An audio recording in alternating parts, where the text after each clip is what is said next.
আপনারা অনেকেই জানেন, শোনেন, দেখেন যে বাংলাদেশে প্রচুর ইউটিউবার আছেন এবং প্রচুর কন্টেন্ট অ্যানালিস্ট আছেন, যারা কন্টেন্ট ক্রিয়েটর হিসাবে সাইবার ওয়ার্ল্ডে বেশ জনপ্রিয়তা অর্জন করেছেন এবং অনেকেই চমৎকার বিশ্লেষণ করেন, এটা নিঃসন্দেহে বলা যায়।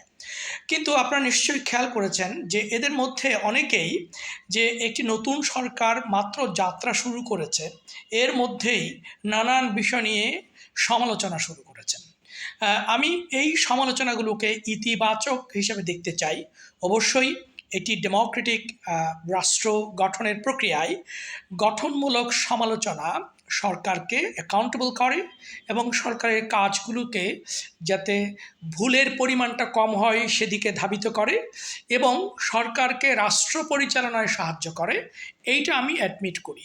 ফলে এই ইউটিউবাররা নিয়মিতভাবে কন্টেন্ট ক্রিয়েট করে সরকারের বিভিন্ন কাজের গঠনমূলক সমালোচনা করে মূলত সরকারকেই সহায়তা করছেন।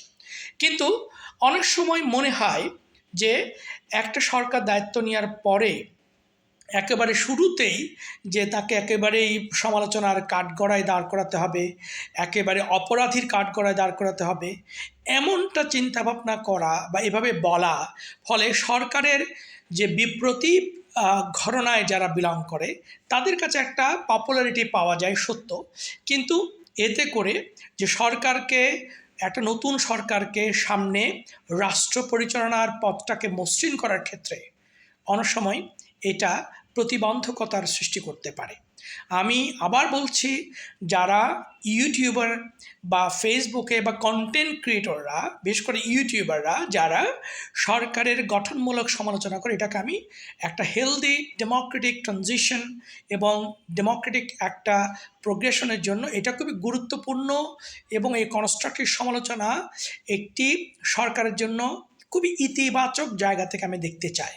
কিন্তু সমালোচনারও একটা স্থান কালপাত্র আছে। এটি সরকার মাত্র যাত্রা শুরু করেছে।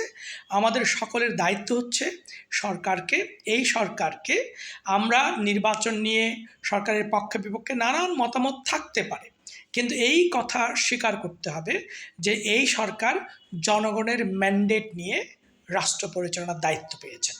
ফলে এই সরকারকে সহযোগিতা করা, বাংলাদেশের স্ট্যাবিলিটির ক্ষেত্রে, পলিটিক্যাল একটা স্ট্যাবিলিটির ক্ষেত্রে, ডেমোক্রেটিক যাত্রাকে সাপোর্ট করার ক্ষেত্রে, যাতে যার মাধ্যমে মূলত রাষ্ট্রের ডেমোক্রেটিক নর্মস বিকশিত হবে এবং এটি রাষ্ট্রে যখন ডেমোক্রেটিক নর্মস প্রিভেল করবে তখন কিন্তু জনগণ উপকৃত হবে। সুতরাং জনগণের জায়গা থেকে আমাদের দায়িত্ব হচ্ছে যে জনগণের ম্যান্ডেট যাদেরকে দেওয়া হয়েছে তাদের পাশে দাঁড়িয়ে তাদেরকে সহযোগিতা করা।